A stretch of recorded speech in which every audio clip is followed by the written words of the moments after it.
Well, whether your kids are going back to school in a building or are continuing to learn virtually, there's one thing that's always a task for families. Meals, breakfast, lunch, and dinner every single day is a lot of work. So, here to give us some guidance on how to simplify the process and make it easier is Sadie Beeler, our friend, and she's a nutritionist with Henry Ford Health Systems. Thanks for being back on the show, Sadie. How are you? Good in yourself. Great, good to see you. So let's get right into it and let's talk about snacks because you and I have talked about these a lot. How do families manage and curb the mindless eating and the temptation to eat when you should be focused on your studies?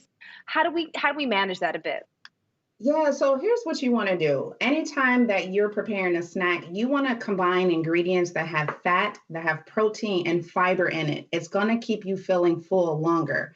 If you just have fruits and a bag of chips or just some raw vegetables, you're going to be hungry longer. You're going to be hungrier throughout the day. So you might find yourself interrupting the flow of schooling and work. So I do Mhm. have some ideas to show you. So I've made a parfait, and your typical parfait would have granola, fruit, yogurt in it, but some of the granola has a lot of sugar in it, more sugar than some parents would like. So what I've done, I've just prepared like plain Greek yogurt. I added honey to cut down on the tartness of it, and some chopped apples and walnuts. This has Hey, Sadie, fat. can you hold that up just a little bit so we can see it? Yeah, pull it back towards you just a bit. Yeah, there we go. That looks great. So it has fat, you said. Yeah, fat, fiber, and protein in it. That's going to help you keep fuller longer than if you have the granola. Another snack that I have is just really some store bought pita chips, store bought hummus, a sliced apple, and some raw vegetables. Okay, Same do the same thing with concept. that one. Pull it back a bit so we can see it.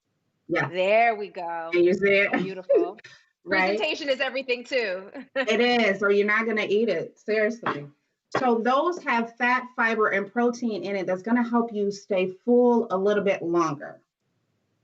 I love that idea. Now, you also say that it's a really good idea to make lunches ahead of time so that it's not a huge interruption to the day for parents who are probably working from home and for kids who are learning virtually. Tell us more about that. Yeah, you want to get the kids involved as possible. Teenagers, children, they love to have a choice in what it is that they're going to eat. And the more hands that you can have involved in meal prepping, the less stress it is for the family. So you want to keep a variety of foods on hand already prepared so that they can just go and serve themselves. They don't have to bother their mom or dad or anyone Mhm. else with food. So here's the thing, if you want to get in more fruits and vegetables, I recommend that you have a variety of forms and texture on hand.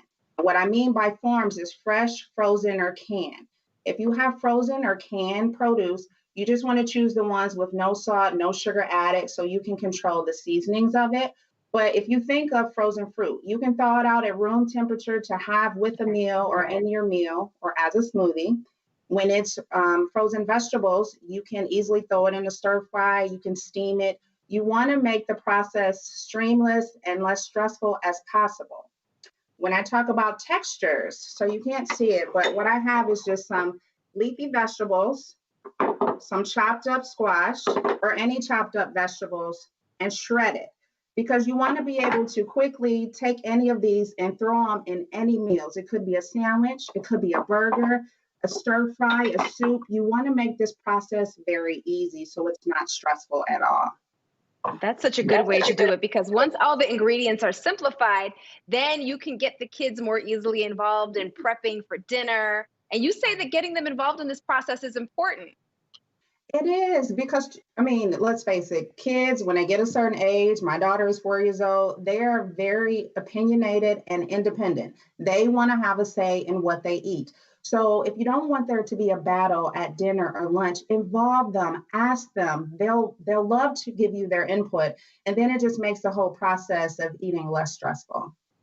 That's wonderful. Sadie, thank you so much for these wonderful ideas. We appreciate you. No problem. Thank you.